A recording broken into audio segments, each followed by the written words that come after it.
G'day guys, welcome back to another video. So today I'm going to be talking about cubes that every cuber should have in their collection. This is especially important if you're just starting out or don't have that many cubes in your collection yet and you want to get into some new puzzles. Well, I'm going to tell you which ones you should get. Obviously, you've probably got a 3x3, maybe a 2x2, maybe a 4x4. You might even have a Pyraminx. This video, I'm not going to talk about any of the official WCA events. If you don't know what they are, here they are. Because I think every cuber should have at least one of all of the WCA events. They can get pretty cheap these days and, you know, it's good to know them all. Even if you can't solve them all, it's just nice to have them and eventually you can solve them. So if someone gives you one, because they're the most popular cubes you can buy, you'll be able to solve it pretty easily. Even like I have a few square ones and I still can't solve them like under a minute. But that's not the point. I'm going to be talking about non-WCA puzzles that you should have. Starting with something relatively similar to the 3x3, and that is the mirror blocks. Now these have got quite popular fairly recently because of the new GAN one that they've just brought out, and it looks pretty good. This one, I mean, it turns quite well as well. I actually don't know what brand this is, but I think everyone should have one of these because it's a really interesting challenge. The good thing about puzzles like these is you don't need to learn any new algorithms. All you need to know is how to solve layer by layer or whatever method you use, and you can solve one relatively easily with just a bit of trial and error. And it also looks super cool because it's all one color and it confuses the hell out of non-cubers. And as soon as you start turning it, people who've never seen one of these before go crazy. It's a really fun solve and I think everyone should have one of these. But a lot of you probably already know about mirror cubes already. You might even have one. That's where I'm going to go into a little bit different sort of territory with a Fisher cube. So what this is I've talked about this before in one of my other videos, but it's a 3x3 that's been rotated on its axis.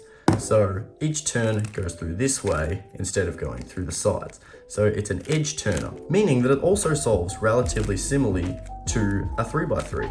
You can do turns just like this, and all of the same algorithms still work. It just looks a little bit different when it's scrambled. This one also looks really cool, and it actually has a big significance in the history of cubing. Because if you don't know, this is called the Fisher Cube, named after Tony Fisher, a legendary puzzle modder, and he's the first person that decided to come up with this sort of shape. And he's patented the name. He also has some pretty crazy other things. If you don't know him, check him out. Last one on the 3x3 shape mods, or just 3x3s in general, is a picture cube. This is just a random sort of one I got recently. It turns quite well, but that's not the point. It's a picture cube, meaning that it solves almost identically to a 3x3 apart from the centers.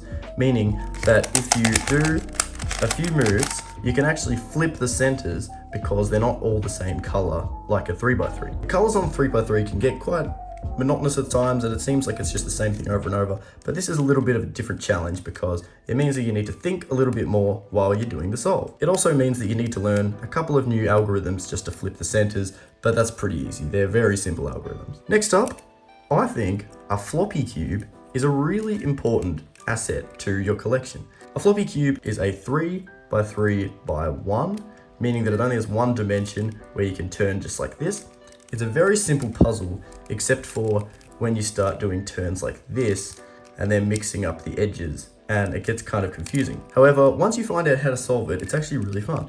I recently made a tutorial on how to solve this cube, and there's not many algorithms you need to learn. And the ones you do need to learn are just simply 1, 2, 3 turns just like this. It looks really cool because it's stacked still on top of cubes when they're lined up in your collection, just like so. Fun little puzzle and really interesting to people who've never seen anything like this, because it kind of makes you think, how does this actually even work? Going on the opposite end of the spectrum now, I think you need a big cube. Any big cube, bigger than 7, because anything bigger than a 7x7 means that when you're doing the last 4 edges, you need to do a slightly different method. You can't just continue doing free slice the entire time. Mine's missing a few pieces, don't worry about that. But big cubes are really fun and they look really cool to people who've never seen them before. I think it's a good asset, and the bigger the better. This is the biggest one I have, just a 9x9 so far, but I'm hoping to get more at some point because they're just really fun to solve. And they've gotten a lot better recently. You can get some quite nice turning ones for not that bad of a price. Back to more simple cubes now is the Ivy cube. If you've never seen this before, it's probably one of the simplest puzzles that you can solve. People have actually turned it down from being an official WCA event because it's so easy. If you turn it, you're like always only a few moves away from being solved. I'll do a quick solve now. So each corner turns, well actually not each corner turns, because these ones don't. There's only 4 corners that turn. This one, and then the 2 on the other side. And so how you solve it is relatively easy. You just make one color, you make the other color, you put them there like that, and then you just do a 3 cycle that just moves them, and then it's done. That wasn't much of a tutorial, but you get the point. It's really easy and really fun for new people to just sort of mess around with, because it sort of shows them a new dimension of what cubing can actually be. And it's also not as hard as the cube to get your head around. Next puzzle I want to show is the gear cube. The gear cube looks really cool, and it also sort of looks like a 3x3. The way it sort of is a cube, but at the same time really wobbly, and it's not that easy to understand how it turns. It is a bit more of a challenge, but it's not as hard as something says, say, the square one, because there's no real algorithms. They're more just sequences you need to do in order to get it back to the shape. This particular one, there is a few different versions, but this one, if you turn it 1, 2, 3, 4, 5, 6, it does one M2 move. And if you do it again, it puts it back to normal, meaning that there's some really interesting sort of shape-shifting moves you can do until it gets back to normal. But if you follow a tutorial, you could probably even just work this out on your own. I'm pretty sure I did, and it was a really fun solve. Lastly, we have the Mega Minx, which yes is a WCA event, but I think a Killer Minx, or some people call it Kibi Minx, just a 2x2 Mega Minx, is a good one to have in the collection. It's really easy to solve. If you know how to solve a Mega Minx, it's literally just the corners of the Mega Minx. And if you want to go even further, you could get a 4x4 Mega Minx, or even a 5x5 Mega Minx. I had to zoom out my camera just to make it all fit, but here you go. Here's the 5x5, here's the 4x4, and then we have the 3 and the 2.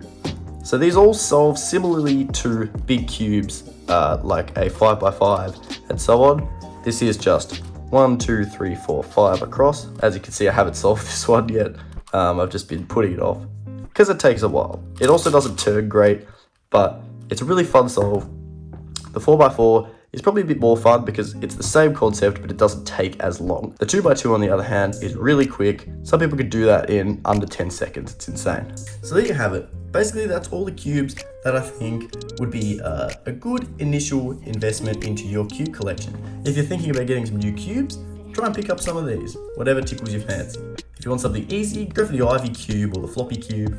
And if you're wanting something a little bit more hard, go for one of the higher up Mega Mixes, maybe even a really crazy shape mod of the 3x3. Also, let me know in the comments what you think is a really important asset to someone's cube collection, because I might have missed something really obvious, and I'd love people to be able to get invested into this more. Anyway, thanks for watching, guys, and I'll see you in the next one. Cheers.